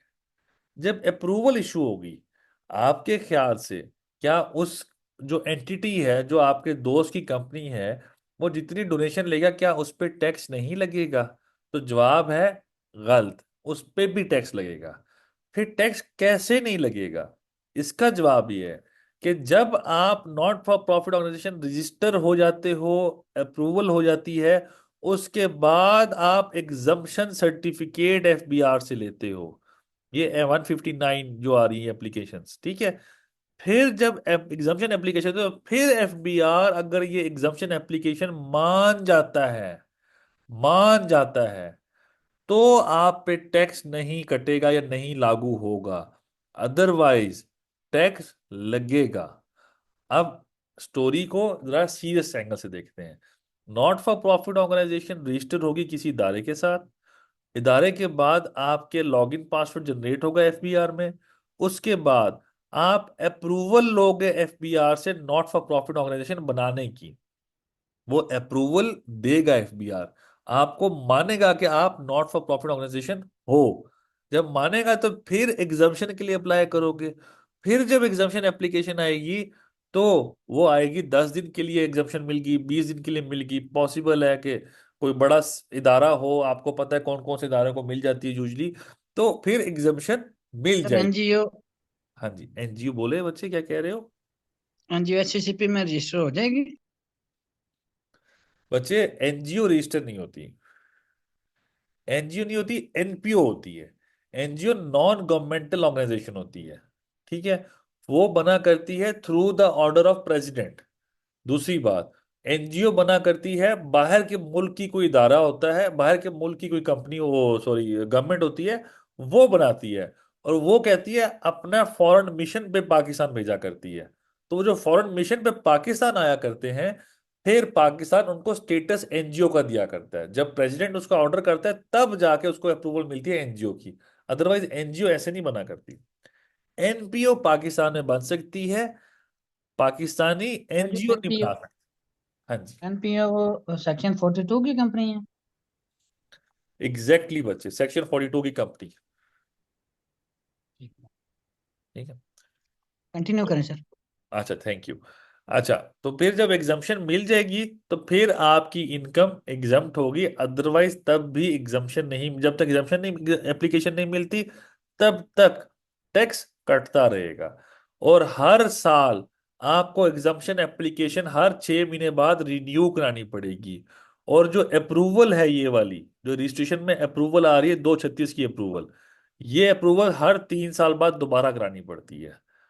तो ये ओवरऑल प्रोसीजर होता है एक नॉट फॉर प्रॉफिट ऑर्गेनाइजेशन बनाने का और इसके स्टेप्स का। ये मैंने अभी आपको चीधा चीधा बातें बहुत शॉर्ट समरी करके बताई है। ठीक है लॉन्ग टर्म में यही है, लेकिन उसके लिए क्या क्या करना पड़ता है, क्या पापड़ बेलने पड़ते हैं, that's a different thing, it's a long story, जो शायद क्लास में कभी डिस्कस भी ना हो सके। ठीक है, तो क्योंकि वो हमारे स्कोप में, इस कॉलेज के स्कोप पे नहीं आता, क्लास के स्कोप पे नहीं आता। तो खैर ये चीजें हैं। तो अभी यहाँ तक हम अपना टॉपिक रखते हैं। किसी के कोई क्वेश्चंस हैं तो क्वेश्चंस पूछ लो, नहीं तो इंशाल्लाह नेक्स्ट वीक क्लास होगी सैटरडे संडे। अच्छा, आप सबसे ग्रुप में पोल करवा लेते हैं, सैटरडे संडे क्लास बेहतर है या फ्राइडे सैटरडे क्लास बेहतर है, ये बता दीजिएगा। रात का टाइम यही होगा 8:30 से 9 बजे तक का। फ्राइडे सैटरडे भी हो सकती है, सैटरडे संडे भी हो सकती है, अगर आप सर अगर हाँ जी। Saturday Sunday. सर इसको क्लास को सर अगर थर्सडे फ्राइडे कर लें, क्योंकि सर सैटरडे संडे को सेम टाइम में ये 8 से 10 बजे एक और ऑनलाइन कोर्स करें जो कॉपी राइटिंग का, कंटेंट राइटिंग का, तो वो कोइंसाइड हो रही है। मेरा तो सर ये जेन्युइन रीजन है, बाकी ज़ाहिर है हम डेमोक्रेसी में रहते हैं, मैं फोर्स नहीं कर रहा, लेकिन एक जेन्युइन रीजन है, मैंने कहा क्लास के सामने आपकी मौजूदगी में रख दूं। ठीक है बच्चे, हम क्लास में ना पोल करवा लेते हैं, पोल करवा लेते हैं। आप सब जो मेजोरिटी इज अथॉरिटी, हमारे कॉलेज में मेजोरिटी चलती है, बकिया कहीं बाहर की कॉलेज के बाहर चले ना चले, तो इधर डेमोक्रेसी चलेगी। पोल करवा लेते हैं और फिर आगे चलते हैं। अच्छा, और थर्सडे फ्राइडे प्लीज कुरम वाली बच्चे, थर्सडे फ्राइडे बच्चे हमारी तरफ से होगा, मैं पोल करवाऊंगा, व्हाट्सएप पे आएगा पोल बच्चे। सर टॉपिक से हट के क्वेश्चन है, एक मार्ट से कुछ चीजें खरीदी तो उनकी स्लिप पे लिखा हुआ था FBR POS 1, ठीक है, प्लीज इसका बता दें क्या है। बच्चे वो जहाँ पे POS कहते हैं पॉइंट ऑफ सेल को, जहाँ पॉइंट ऑफ सेल लगा होता है, वो आपको इनवॉइस देते हैं तो उसके ऊपर 1 रुपए की पर इनवॉइस FBR उनको 1 रुपया चार्ज करता है स्टोर वालों को। और स्टोर वाले आपसे लेते हैं और वो सही करते हैं। उन्हीं को कहा हुआ है कि वो लोगों से कलेक्ट किया करें, तो वो कलेक्ट करके आपसे ले लेते हैं। तो कहने का मतलब क्या है, पॉइंट ऑफ सेल की वो इनवॉइस होती है और आप इसको वेरीफाई भी कर सकते हैं कि FBR के रिकॉर्ड में वो इनवॉइस गई है कि नहीं गई। तो ये उसका होता है और इसमें कुछ खास चीज नहीं है। ये टॉपिक आएगा तो जरूर पढ़ेंगे हम इंशाल्लाह, टॉपिक जरूर आता है ये वाला सर पॉइंट ऑफ सेल एक का। क्वेश्चन है जी बच्चे। कि ये गवर्नमेंट इदारों को या मिनिस्ट्रीज को एक जनरल ऑर्डर सप्लायर के जरिए LPO, उसका लोकल परचेज ऑर्डर बन के कुछ आइटम्स मिलते हैं, उस आइटम के ऊपर हमें GST मिलती है और उसकी IT होती है, जो हमें वो बिल के अलग डिडक्ट करके वो ले लेता है सर। लेकिन एक कंट्रैक्टर से बात हुई थी, वो कह रहा था कि जो GST या IT होती है, ये रिफंड होती है बाद में किसी मकसद से। इसके सर बारे में कोई नॉलेज सर? बच्चे वो टॉप सेल्स का टॉपिक आ जाए ना, तो वो इनपुट होता है बेसिकली। देखो, मैंने मैंने आप लोगों को, लेट से कि मेरा एक स्टोर है, मैंने चिप्स खरीदे, लेस के चिप्स खरीदे, किससे खरीदूंगा, पेप्सी वालों से खरीदूंगा, क्योंकि पेप्सी वाले मैन्युफैक्चरर हैं लेस के चिप्स के। उन्होंने चिप्स मैंने खरीदे पेप्सी वालों से। अब मेरा स्टोर है और मैंने बेचे किसको, आपको बेच दिए। अब जब मैंने परचेज किए थे पेप्सी वालों से, तो मैंने उनको सेल्स टैक्स पे किया था, मैंने सेल्स टैक्स पे किया था। और इसी तरह जब मैंने आगे आपको सेल किए, तो आपसे मैंने सेल्स टैक्स कलेक्ट कर लिया। तो जितना मैंने पे किया था और जितना मैंने आपसे कलेक्ट किया, उतना उतना डिफरेंस जो है वो मैंने सेल्स टैक्स देना होगा हुकूमत पाकिस्तान को। तो वो जितना भी, अब वो डिफरेंस बकिया मेरा एडजस्ट हो जाता है। रिफंड डिफरेंट कैटेगरी है, adjustment is a different category. तो कैसे एडजस्ट होगा, कितना रिफंड होगा, सेल्स इसका टॉपिक आने दो बच्चों, थोड़ा सा रुक जाओ, तो फिर इंशाल्लाह डिस्कस कर लेंगे उसके ऊपर। ठीक है। ये सर ये जो डिफरेंस है सेल टैक्स की, ये जो इधर उधर का, ये क्या चीज इसको देख रही होती है, एक स्पेसिफिक टर्म है इसकी? इनपुट एडजस्टमेंट बच्चे हम इसे कहते हैं अपनी लैंग्वेज में। नहीं सर, ये जो है ना, ये जो सेल टैक्स की है, परचेज साइड से और सेल साइड से ना, इसकी बच्चे एक टर्म है आउटपुट इसकी, FBR. Output tax, sales tax, sales करोगे तो आउटपुट टैक्स होता है, और इनपुट करोगे तो जो परचेज करोगे तो इनपुट टैक्स होता है। आउटपुट माइनस इनपुट करोगे तो सेल्स टैक्स लायबिलिटी आती है। इसके अलावा अच्छा तो सर, मुझे नहीं पता, एक अगर और आप क्वेश्चन बताओगे है, तो। हाँ हाँ बोलें। वो मेरे जन्म से निकल गया, मैं शेयर कर दूंगा। डन। सर, ये जो 42 सेक्शन की कंपनी है, इसमें मिनिमम मैक्सिमम कितने मेंबर्स हो सकते हैं, ये भी बता दें। यार 3 मेंबर्स थे, लास्ट टाइम मैंने जो पढ़ा था 3 मेंबर्स मिनिमम। ठीक है। अच्छा सर, ये जो एक हमारे क्लास फेलो नवीद भाई ने एक क्वेश्चन पूछा था एफबीआर पीओएस का। सर इसमें से एक और क्वेश्चन एमर्ज होता है सर, ये जो हम पीओएस जो पॉइंट ऑफ सेल, ये जो क्यूआर कोड स्कैन करके अपना जो हमने टैक्स आसान ऐप पे जो अपना पूरा प्रोफाइल बनाया, उस पे हम अपलोड करते रहते हैं, जैसे हम ग्रोसरी खरीदें, कुछ भी खरीदें, चाहे हम किसी रेस्टोरेंट से खाना खाएं या कुछ भी वटेवर, तो वो हम साथ साथ करते हैं, तो हमारी वो इनवॉइसेस ऐड हो रही हैं, और वो जितना टैक्स कटा होता है वो पूरा एक प्रोफाइल बिल्टअप हुए जा रहा है। तो सर इसका कोई हमें को लॉन्ग टर्म में नुकसान तो नहीं है? क्योंकि ये अभी एक नया कॉन्सेप्ट है, अभी खान साहब के दौर में 2022 में ये चीज शुरू हुई थी, और जिसपे इनामी रकम भी रखी हुई थी, 3 4 5 6 8 महीने। वो फिर जब उनका वो इम्पीचमेंट हुई गए, तो उसके बाद वो एफबीआर ने भी, मुल्क के हालात खराब हुए तो वो रोक दिया इनामी रकम वाला सिलसिला। लेकिन अभी तक हम लोग वो किए जा रहे हैं कि जब कभी भी खुला हमारा इन्वॉइसिस का वो बने, तो ये कोई ये ना हो कि हम एफबीआर के रडार में आज हो गए कि आप लोग तो 6 लाख से कम अपनी इनकम शो कर रहे हैं, और वो इनकम टैक्स नहीं है, ये कम दे रहे हैं। और इधर से जनाब आप धड़ोधड़ आपकी शॉपिंगों का रिकॉर्ड देखें, तो आप जनाब जबरदस्त तरीके से आपकी महीने की इतनी शॉपिंग होती है, ग्रोसरी आप लोग 50,000 की खरीद लेते हैं। तो ये कहीं हम कल फंस तो नहीं जाएंगे ये अपलोड करने से सर?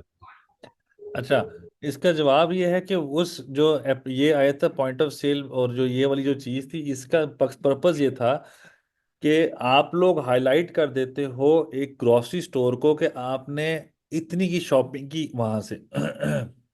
आपको याद हो कि खान साहब के दौर में एक ये भी चीज आई थी कि जहां 25,000 से ज्यादा की आप सेल परचेज करोगे, 25,000 से ज्यादा, तो आईडी कार्ड जमा कराओगे वहां पे। ये चीज भी आई थी बीच में। उसका पर्पस क्या है? जो स्टोर्स होते हैं या दुकानें हैं जो इतनी की इससे ज्यादा की सेल्स कर रहे हैं, वो अपना सेल्स टैक्स पे नहीं करते।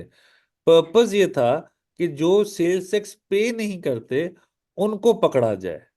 लेकिन जो आपने कहा कि आपकी तनख्वाह 6 लाख से कम है और ये तरीके से वो करेंगे, क्या कहते हैं, आपको पकड़ सकते हैं, तो बिल्कुल बच्चे ये भी एंगल है।